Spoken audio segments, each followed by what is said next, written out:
Fire Sword Chapter 4. The Encounter. So that's the Plesian castle, Kazuto muttered as he walked alongside Lonku and another shepherd on patrol. He was pointing at a dark, foreboding fortress that Robin, Crom, and Frederick had gone into.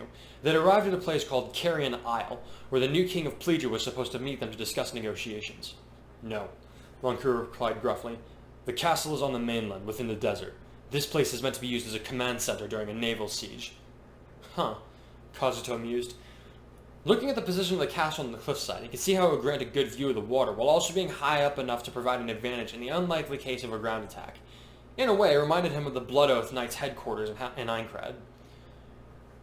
Are we sure it was a good idea to let Plegia choose the place for negotiations? The young swordsman asked aloud. I mean, they're the ones that killed the last exalt, right? This being true, Gregor, a well-liked mercenary, agreed. But if we are asking for the help, we must be nice to being gift-givers, no? I guess you're right, Kazuto said. I don't like it. That place gives me the creeps. And how long has it been since they went in there? Crom said to give him until daybreak. Lonku chided the boy, and that's exactly how long I'm going to wait before I draw my sword. I trust the man. Before Kazuto could say anything, they saw a trio of people exit the main entryway. Crom! He grinned, waving an arm in greeting. Robin, you're alright! When the men only waved half-heartedly in acknowledgement, Kazuto lowered his arm and frowned. To Lonku and Gregor, he said, I guess the negotiations fell through, huh? Gregor is not mourning until bad news being given, said the mercenary, but it's not looking good, yes. Lonku said nothing, but Kazuto noted that he tightened his own grip on his katana. Greetings, gentlemen, Frederick said when they drew closer. How does the night find you all? Well, there weren't any incidents on patrol while well, if that's what you're asking, Kazuto replied, but you guys look like someone just announced that the king died. No offense, Crom. None taken, Crom sighed. We just had an interesting encounter, to say the least. Shaking his head as if to try to rid himself of an inner fog, Crom straightened and said, What matters is that Plegia is giving us the support that we need. Spread the word. We march back to Rignaferrex tomorrow morning in order to prepare for the armada that Plegia is giving us. While Gregor and Lonku followed orders and went to spread the word, Kazuto stayed back with his arms folded. That must have been some encounter, he said. You guys got more than what you could have hoped for, but you're still moping around. What happened? It's none of your concern, Frederick replied shortly, only to have Crom place a hand on his shoulder. He's a shepherd too, Frederick, the prince said calmly. It's only right that he knows. When the night subsided, Crom turned to Kazuto and said, Kirito, did Robin tell you about the night that Emran was supposed to be assassinated? Yeah, some girl that you thought was a guy named Marsh showed up and warned you about it. Right, Crom replied. Robin here took a couple of shepherds, myself included, and managed to confront the man responsible for the attempt. We killed him after some difficulty, but he was most certainly dead. We burned his body, even. Whoa, calm down, Kazuto said as Crom's voice rose a bit. What does that guy have to do with what happened here tonight? The new king looked exactly like him, Robin replied quickly, and we think that King Valadar may actually be him. This drew out silence from Kazuto. He wanted to say that what they were proposing was impossible, but after everything that had happened to him in the past couple of weeks rendered the words incapable of leaving his mouth. But Robin wasn't done yet. What's more, their Hierophant, the one that leads the masses of Grimleal in worship, bears my exact likeness. The disturbed look in Robin's and the other's eyes was enough to render any objections that Kazuto could raise useless. They all truly seemed troubled by whatever they had seen. No one could think of anything to say, so by unspoken consent, they all started heading back to camp together in silence. Word of the incident was spread quickly, albeit quietly, throughout the camp, about the strange encounter with Valadar and the Hierophant. While the Elysians were glad to be getting the support that they needed, and more, many of them were uneasy about the news of Robin's strange doppelganger. Fortunately, Yui was a source of smiles to many of the shepherds as she showed her parents some basic battle magic that Lisa had agreed to show her in their spare time. She was able to easily cast the thunder magic that many mages struggled with in the beginning of their training stages, impressing even Robin with her talents. After Yui had finished demonstrating, Robin pulled Kazuto aside and said, Give her a few weeks and she'll be ready for combat. He said it in a joking manner, but he also wanted to see Kirito's reaction to the suggestion of his daughter in a fight. Kazuto immediately shook his head no. I don't have a problem with her learning a few things for self-defense, he said firmly, but I will not have my little girl be responsible for the death of another human being by sending her into battle with the purpose of combat. That would do more to her head than you could imagine. All right, Robin said, his hands held up in a slightly defensive position. We'll keep her in the back as a healer, don't worry. Kazuto visibly relaxed at this. Thank you, he said with a sigh.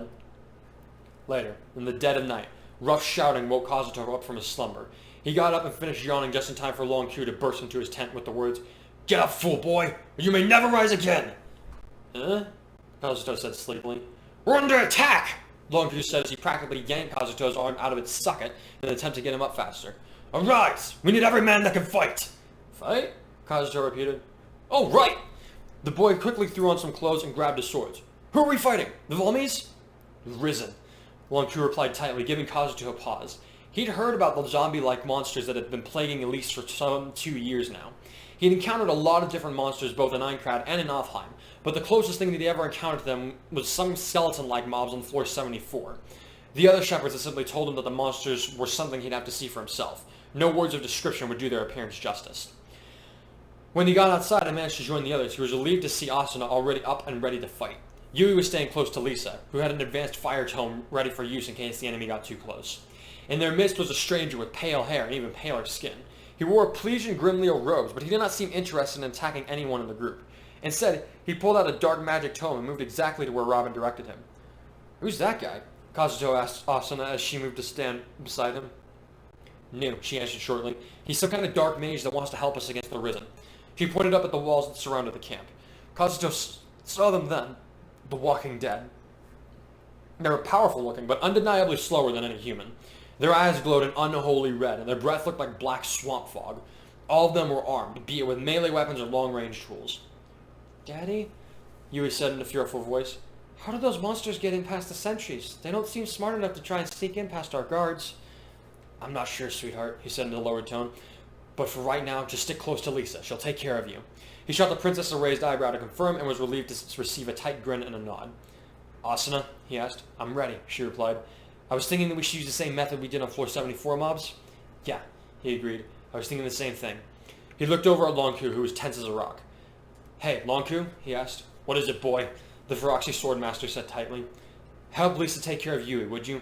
I know you're assigned to guard the clerics anyway, but I will do as you have asked, the man interrupted. Now go and kill these monsters. You got it, the young man said with a relieved grin. Turning to Asuna, he noticed that she was ready for combat. Both of them drew their swords and waited for Robin or Crom to give command to attack. It wasn't long in coming. Asuna and Kirito, come with me and Crom, Robin ordered. Everyone else, kill any Risen you see, and don't let them get into the camp, no matter what. The answer to his orders was met with a collective battle cry from the shepherds, who rushed up the hills to attack the Risen. The aerial units quickly got above their comrades and used the height advantages to negate the effect of the high ground that the Risen possessed over the ground units. Asuna and Kazuto wasted no time getting caught up to their leaders and plowing through any zombies that came to confront them. Asuna and Robin were forced to use their tomes more often than the blade to give the two sword users some cover. Crom and Kazuto demolished anything that came close to them with their blades, while Asuna and Robin talked to one another. Why are we separating from the main groups? The Lightning Flash asked as she finished roasting another Risen. In response, Robin blasted another monster that tried to jump Crom with lightning before saying, You see that bridge up there? He jerked his head toward the structure, where it was just barely visible at the given hour. When Asuna affirmed that she did, Robin continued, Sumiya did a flyover and said that the biggest one of these freaks is on that bridge, and he seems to be giving orders of some kind. So our job is to get over there and as fast as we can and kill him. Another squad of the Risen moved to intercept the party on Asuna's side. This is going to be our whole night, isn't it? Just as the sun began to rise over the forest, Robin and the others finally made it to the bridge, presumably constructed for a time when a river used to flow underneath it.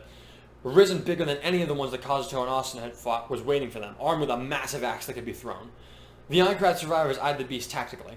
It was bigger than its minions, but that meant that it would probably be slower. The axe it carried could easily slice them in half if they got too close, so magic was probably the best way to deal with it.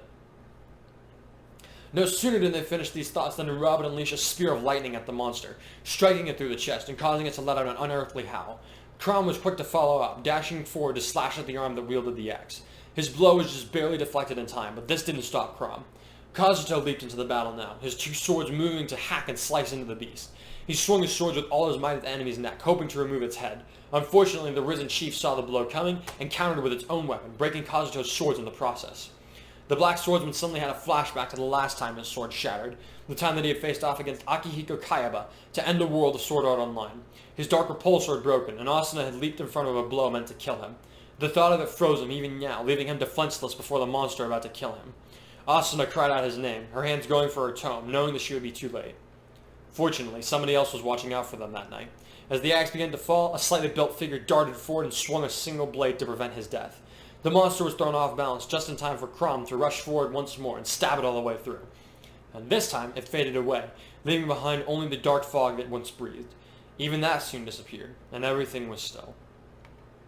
Asuna ran up and threw her arms around Kazuto, crying wordlessly as he returned the embrace. But his eyes were fixed on the one who saved his life. It was a girl dressed mostly in blue with a matching cape. She had dark blue hair and the same colored eyes, although in the early morning light they appeared nearly black. She carried herself in a dignified manner, regarding those as she looked at respectfully. Something about her seemed familiar to Kazuto for some reason, but he couldn't quite place it. Instead of dwelling on it, he gave Asuna a reassuring squeeze before moving to greet his rescuer. "Thank you for that," he said while extending his hand. "I owe you one." "Everyone here owes her more than one," Robin said as he also moved closer, causing the girl to eye the two of them nervously. "Hello, Marth." "Marth?" Kazuto repeated. "You mean she's the girl that saved Crom 2 years ago?" "Woman," Marth replied, slightly annoyed. "Sorry," Kazuto replied respectfully. "I didn't mean to be rude." Marth said nothing for a moment, simply studying the boy in front of her. When she did speak, it was almost to herself. "Who is he? And that girl? They were not present in the past." "Sorry, are you talking to us?" Asuna asked as she moved to stand beside Kazuto. She still had tear tracks running down her face, but she seemed to be in control for the most part. Marth shook her head and said, "No, sorry. Begging your pardon, but I must go now." Something about her voice was also familiar to Kazuto, and the thought of it was starting to act like an itch. He's going to go crazy unless he could scratch it. "Wait," he said as the girl turned to leave. It finally hit him why she looked familiar. She paused and looked over her shoulder at Kazuto. "Why do you bear such a resemblance to Crom?" he asked bluntly. Everyone reacted with shock, especially Marth. She gasped and turned red instantly, while Robin and Crom's jaws dropped. Asuna looked askance at her boyfriend, wondering where this was going. "What?" Marth tried to protest. "What do you mean?" Her reaction was also similar to another shepherd Kazuto knew, and now, as he looked her over again, he realized where he had seen her build before as well. And adding everything that he had been told about Marth, her knowledge of the future, her knowledge of Crom and his family, and finally the sword she carried, he smiled as he came to a conclusion. He said, "Sorry, let me rephrase that. What's your relationship to Crom, and more importantly, his wife, Sumia?" He knew that what he was assuming was absurd, but so was his appearance in this world. He felt that he should be allowed to indulge in a little insanity after everything that had happened to him and his family. Marth's face turned even redder, causing the others to look at her with renewed interest. She unintentionally locked eyes with Crom as he stared at her more closely. By chance, the morning light caught her blue eyes at just the right angle, before revealing in a very interesting feature. "You have the brand of the egg salt," he said as he rubbed his own brand and she took a step backwards. And then he gasped loudly, hardly daring to believe his own thoughts. "But then that means you're..." He paused once again as he tried to make sure he wasn't just seeing things. "Lucina?" The girl froze instantly at the sound of the name. Her eyes welled up with tears, much to everyone's surprise. Kazuto was surprised at his guess that the girl's identity was more likely true than even he had dared to think possible. Crom was likewise surprised. "Lucina," he repeated. The girl nodded once, barely. "How is this possible?" Crom gaped. Then he shook himself and strode toward the girl, who looked like she wanted to run for the hills but remained rooted in place. When he was within reaching distance, Crom grabbed the girl and embraced her tightly. Lucina was shocked at first. This was something she had not anticipated. Then Crom said, "I don't know how you came here, but I do know this. You deserve better from me than just a sword and a world full of trouble to remember me by.